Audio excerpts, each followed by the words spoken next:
ಕಲಬುರಗಿ ಜಿಲ್ಲೆಯಲ್ಲಿ ಕಳೆದ 2 ದಿನಗಳಿಂದ ಸುರಿತಾ ಇರತಕ್ಕಂಥ ಭಾರೀ ಮಳೆ ಸದ್ಯ ಏನಂತಾರೆ ಸಾಕಷ್ಟು ಅನಾಹುತವನ್ನು ಉಂಟು ಮಾಡ್ತಾ ಇದೆ. ಸದ್ಯ ನಾನು ಕಲಬುರಗಿ ಜಿಲ್ಲೆ ಸೇಡಂ ತಾಲೂಕಿನ ಮಡಿಕೇಡ ಗ್ರಾಮದಲ್ಲಿರ್ತಕ್ಕಂಥದ್ದು. ಮಡಿಕೇಡ ಗ್ರಾಮದ ಉತ್ತರಾದಿ ಮಠ ಸದ್ಯ ಸಂಪೂರ್ಣ ಏನು ಅಂತಾರೆ ಜಲಾವೃತ ಆಗಿರುವಂಥದ್ದು. ಕಾಗಿಣ ನದಿ ಹೊಡೆತಕ್ಕೆ ಇಡೀ ಮಠ ಈ ಜಲಾವೃತ ಆಗಿದೆ. 4 ದಿಕ್ಕುಗಳಿಂದನೂ ಕೂಡ ಕಾಗಿಣ ನದಿ ನೀರು ಏನು ಅಂತಾರೆ ಮಠದ ಆವರಣವನ್ನು ಆವರಿಸಿಕೊಂಡಿದೆ. ಯಾಕೆಂತಂದರೆ ಕಳೆದ 2 ದಿನಗಳಿಂದ ಧಾರಾಕಾರವಾಗಿ ಸುರಿತಾ ಇರತಕ್ಕಂಥ ಮಳೆ ಇಡೀ ಏನು ಅಂತಂದರೆ ಕಲಬುರಗಿ ಜಿಲ್ಲೆಯನ್ನು ಅಸ್ತವ್ಯಸ್ತಗೊಳಿಸಿರ್ತಕ್ಕಂಥದ್ದು.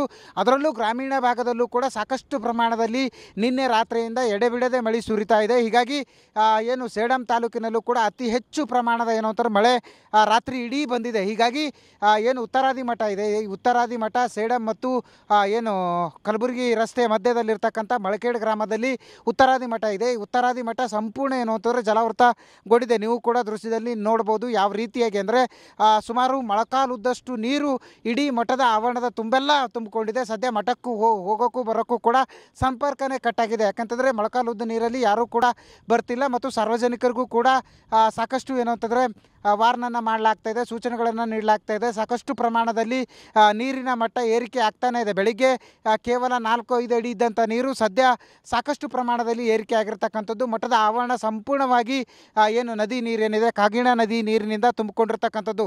ಕಳೆದ ಏನು 2 ದಿನಗಳಿಂದ ಸುರಿತಾ ಇರ್ತಕ್ಕಂಥ ಮಳೆ ಸದ್ಯ ಕಲಬುರಗಿ ನಗರ ಮತ್ತು ಕಲಬುರಗಿ ಜಿಲ್ಲೆಯಾದ್ಯಂತ ಸಾಕಷ್ಟು ಅಸ್ತವ್ಯಸ್ತವನ್ನು ಉಂಟು ಮಾಡಿದ್ದು. ಅದಕ್ಕೊಂದು ಸಾಕ್ಷಿ ಮತ್ತು ಇಡೀ ಏನು ಅಂತಂದರೆ ಈ ಮಳಕೇಡದ ಏನು ಉತ್ತರಾದಿ ಮಠ ಇತ್ತು, ಆ ಉತ್ತರಾದಿ ಮಠ ಸದ್ಯ ಸಂಪೂರ್ಣವಾಗಿ ಮುಳುಗಡೆ ಆಗುವಂಥ ಭೀತಿ ಎದುರಾಗಿದೆ.